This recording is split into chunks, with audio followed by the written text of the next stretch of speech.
Welcome back to ಉತ್ತರ ಕರ್ನಾಟಕದ ರಾಣಿ YouTube channel. ಇಲ್ಲಿ ನಾನು 2.5 ಕಪ್ಪಷ್ಟು ಸಕ್ಕರೆನ ತಗೊಂಡಿದ್ದೀನಿ.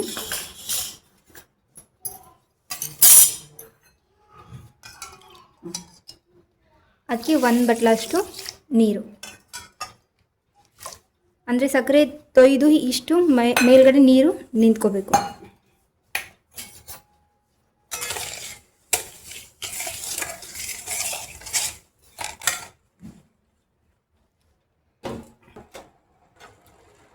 ಇದನ್ನು ಇವಾಗ ಪಾಕ ಮಾಡ್ಕೊಂಡು ಬರೋಣ.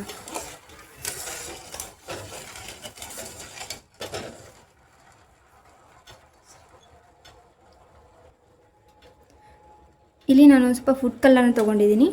ಒಂದು ಚಿಟಿಗೆಯಷ್ಟು ಫುಡ್ ಕಲರ್ನ ಹಾಕೊಳ್ಳೋಣ.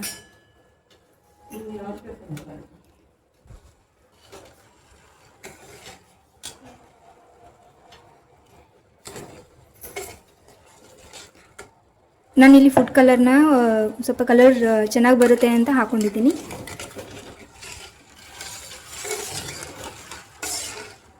ಇದನ್ನು ಕಂಟಿನ್ಯೂಸ್ ಆಗಿ ಸ್ಟಿರ್ ಮಾಡ್ಕೊತಾ ಇರಿ, ಇಲ್ಲಾಂದರೆ ತಳ ಹತ್ಕೊಳ್ಳುತ್ತೆ. ಫ್ಲೇಮ್ನ ಲೋವಲ್ಲೇ ಇಡಿ.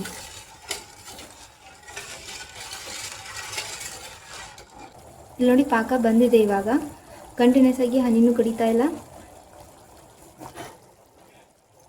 ಇವಾಗ ಇದಕ್ಕೆ ಒಂದು ಸ್ವಲ್ಪ ಇಲೈಚಿನ ಹಾಕೊಳ್ಳೋಣ. ನಾನಿಲ್ಲಿ ಫುಡ್ ಕಲರ್ ನನ್ನ ಹತ್ರ ಇತ್ತು ಅಂತ ನಾನು ಫುಡ್ ಕಲರ್ನ ಯೂಸ್ ಮಾಡಿದ್ದೀನಿ. ನೀವು ಬೇಕಾದರೆ ಇದಕ್ಕೆ ಕೇಸರನ್ನ ಕೂಡ ಆ್ಯಡ್ ಮಾಡ್ಕೋಬೋದು.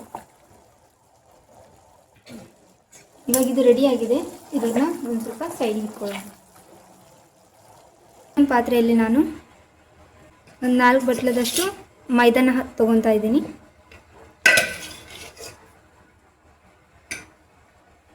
ಇದಕ್ಕೆ ಇವಾಗ ಒಂದು 1.5 ಚಮಚದಷ್ಟು ಬೇಕಿಂಗ್ ಸೋಡಾನ ಹಾಕೋತಾ ಇದ್ದೀನಿ.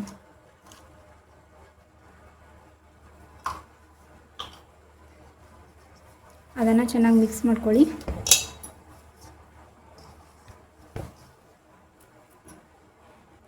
ಇವಾಗ 4 ಬಟ್ಲ ಮೈದಾಕ್ಕೆ ನಾನಿಲ್ಲಿ 1 ಬಟ್ಲದಷ್ಟು ಮೊಸರನ್ನ ತೊಗೊಂಡಿದ್ದೀನಿ.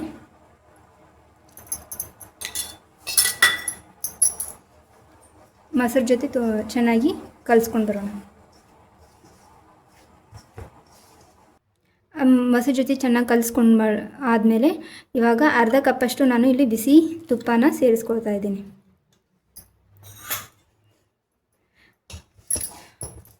ಅದನ್ನು ಇವಾಗ ಚೆನ್ನಾಗಿ ಮಿಕ್ಸ್ ಮಾಡ್ಕೊಳ್ಳೋಣ.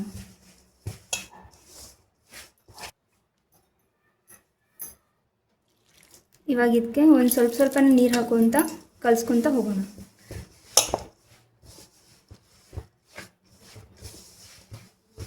ಹಿಟ್ಟು ತುಂಬಾ ಗಟ್ಟಿ ಕೂಡ ಇರಬಾರ್ದು.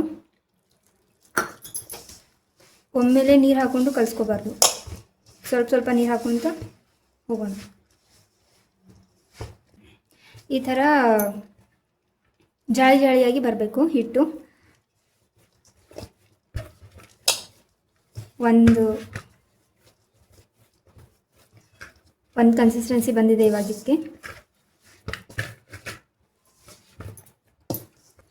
ನಾವು ಅಳತೆನ ಕರೆಕ್ಟಾಗಿ ತೊಗೊಂಡಿದ್ರೆ ಕರೆಕ್ಟಾಗಿ ಹಿಟ್ಟು ಬರುತ್ತೆ. ನೋಡಿ, ಇಲ್ಲಿ ಜಾಳಿಯಾಗಿ ಬಂದಿದೆ.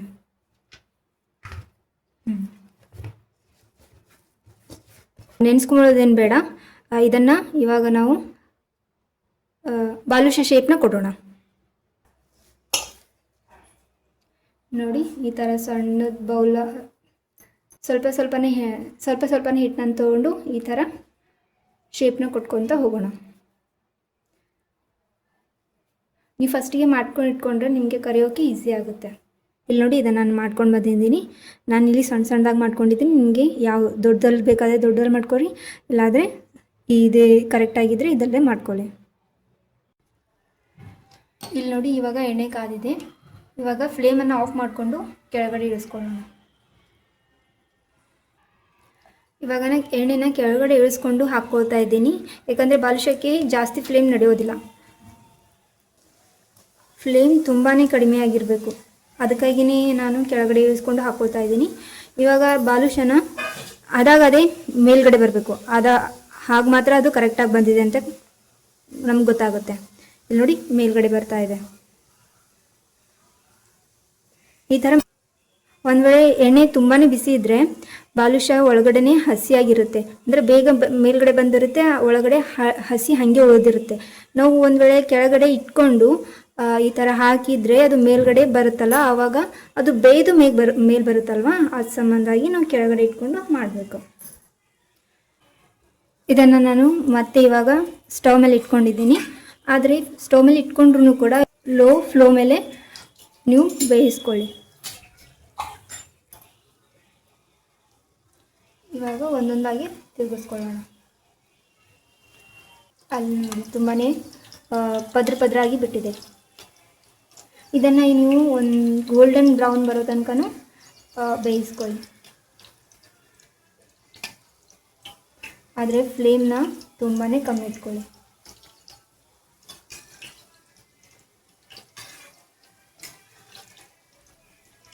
ಈ ಥರ ಲೇಯರಾಗಿ ಬಂದ್ರೇ ಪಾಕ ಒಳಗಡೆ ಇಟ್ಕೊಳ್ಳುತ್ತೆ, ಇಲ್ಲಾಂದರೆ ಒಳಗಡೆ ಹೋಗೋದಿಲ್ಲ ಅದು.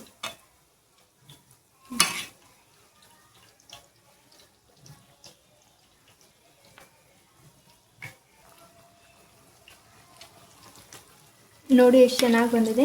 ಇವಾಗ ಗೋಲ್ಡನ್ ಬ್ರೌನ್ ಕಲರು ಒಂದು ಸ್ವಲ್ಪ ಬಂದಿದೆ. ಎಷ್ಟು ಲೇಯರ್ ಆಗಿ ಬಂದಿದೆ ನೋಡಿ.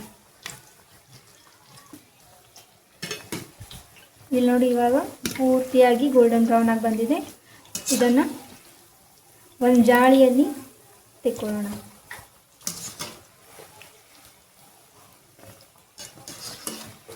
ಇದಾಗೋವರೆಗೂ ಫ್ಲೇಮ್ ಮಾತ್ರ ಲೋವಲ್ಲೇ ಇಡಿ.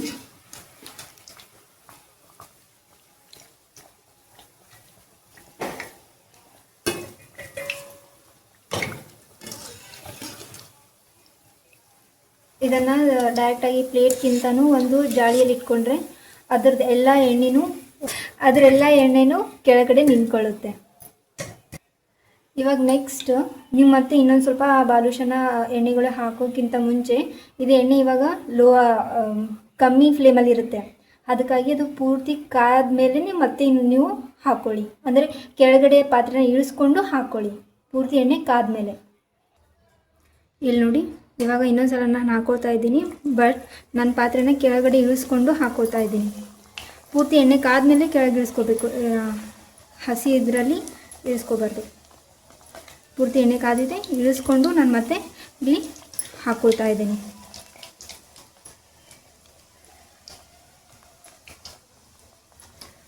ಅದು ಹಾಕೊಂಡ್ಮೇಲೆ ಅದೇ ಅದು ಮೇಲ್ಗಡೆ ಬರಬೇಕು, ಅಂದರೆ ಅದು ಕರೆಕ್ಟಾಗಿ ಬಂದಿದೆ ಅಂತ. ನಾನು ಹೇಳಿರೋ ಅಳತೆನ ಕರೆಕ್ಟಾಗಿ ಹಾಕ್ಕೊಳ್ಳಿ. 4 ಬಟ್ಲು ಮೈದಾಕ್ಕೆ 1 ಬಟ್ಲ ಮೊಸರು, 1.5 ಸ್ಪೂನಷ್ಟು ಬೇಕಿಂಗ್ ಸೋಡಾನ ಹಾಕ್ಕೊಳ್ಳಿ, ಮತ್ತು ಅರ್ಧ ಇದರಷ್ಟು ತುಪ್ಪ, ಅರ್ಧ ಬಟ್ಲಷ್ಟು ತುಪ್ಪ. ಈಗ ನೋಡಿ ಅದೇ ಹೇಗೆ ಮೇಲ್ಗಡೆ ಬಂದಿದೆ ಅಂತ. ಇವಾಗ ಇದನ್ನು ಮತ್ತೆ ಲೋ ಫ್ಲೇಮಲ್ಲಿ ಸ್ಟವ್ ಮೇಲೆ ಇಟ್ಕೊಳ್ಳೋಣ. ನಾನು ಆವಾಗಲೇ ಪಾಕ ಮಾಡ್ಕೊಂಡು ಇಟ್ಕೊಂಡಿದ್ದೆ, ಅದು ಪೂರ್ತಿಯಾಗಿ ಆರಿದೆ. ಇವಾಗ ಫ್ರೈ ಮಾಡ್ಕೊಂಡಿರೋ ಬಾಲುಷಾನ ಅದರೊಳಗೆ ಡಿಪ್ ಮಾಡ್ಕೊಳ್ಳೋಣ.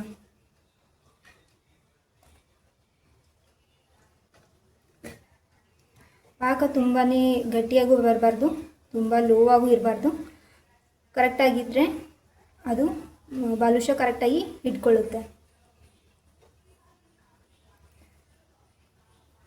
ನಾನಿಲ್ಲಿ ಫುಡ್ ಕಲರ್ನ ಯೂಸ್ ಮಾಡಿದ್ದೀನಿ, ನೀವು ಬೇಕಾದರೆ ಕೇಸರಿನ ಕೂಡ ಯೂಸ್ ಮಾಡ್ಕೊಳ್ಳಿ. ತುಂಬಾ ಹೆಲ್ದಿ, ಮನೇಲಿ ಎಲ್ಲರಿಗೂ ಇಷ್ಟ ಆಗೋ ಸ್ವೀಟ್ ಇದು, ಮಕ್ಕಳಿಗಂತೂ ತುಂಬಾ ಇಷ್ಟ. ಒಂದು ಸಲ ಟ್ರೈ ಮಾಡಿ ಮನೆಯಲ್ಲಿ. ಒಂದು ಸ್ವಲ್ಪನೇ ಡಿಪ್ ಮಾಡಿಕೊಂಡು ನೀವು ತೆಕ್ಕೊಳ್ಬೋದು. ತುಂಬ ಹೊತ್ತು ಅದು ಪಾಕದಲ್ಲೇ ಇಡಬೇಕು ಅಂತೇನಿಲ್ಲ, ಯಾಕಂದರೆ ಬಾಲುಷಾ ತುಂಬ ಲೇಯರ್ ಆಗಿ ಬಂದಿದ್ದು ಬೇಗನೆ ಅದು ಪಾಕದಲ್ಲಿ ಇಟ್ಕೊಳ್ಳುತ್ತೆ.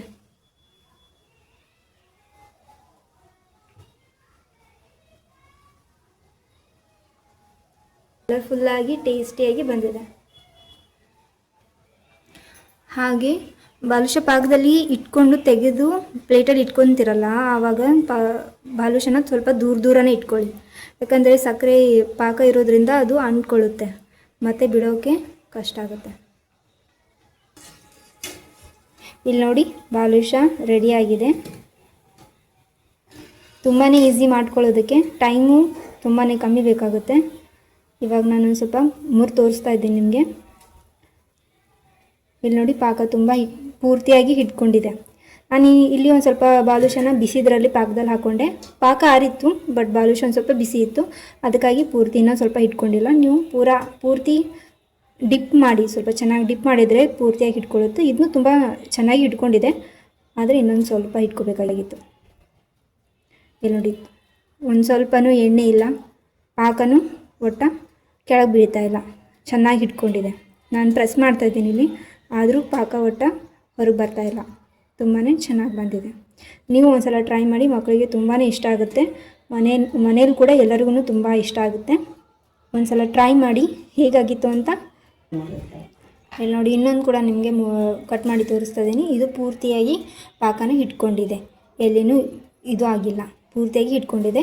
ನಾನು ಇಲ್ಲಿ ಪ್ರೆಸ್ ಕೂಡ ಮಾಡ್ತಾಯಿದ್ದೀನಿ, ಪಾಕ ಹೊರಗಡೆ ಬರ್ತಾಯಿಲ್ಲ. ನೋಡಿ ತುಂಬ ಚೆನ್ನಾಗಿ ಪಾಕ ತುಂಬಿಕೊಂಡಿದೆ, ತುಂಬ ಚೆನ್ನಾಗಿ ಬಂದಿದೆ. ನೀವು ಒಂದು ಸಲ ಟ್ರೈ ಮಾಡಿ ಹೇಗೆ ಬಂದಿತ್ತು ಅಂತ ಕಮೆಂಟ್ ಮಾಡಿ. ಅಳತೆನ ಕರೆಕ್ಟಾಗಿ ಹಾಕ್ಕೊಳ್ಳಿ. Thank you so much. ಹಾಗೆ ಉತ್ತರ ಕರ್ನಾಟಕದ ರಾಣಿ ಚಾನೆಲ್ನ ಸಬ್ಸ್ಕ್ರೈಬ್ ಮಾಡೋದನ್ನು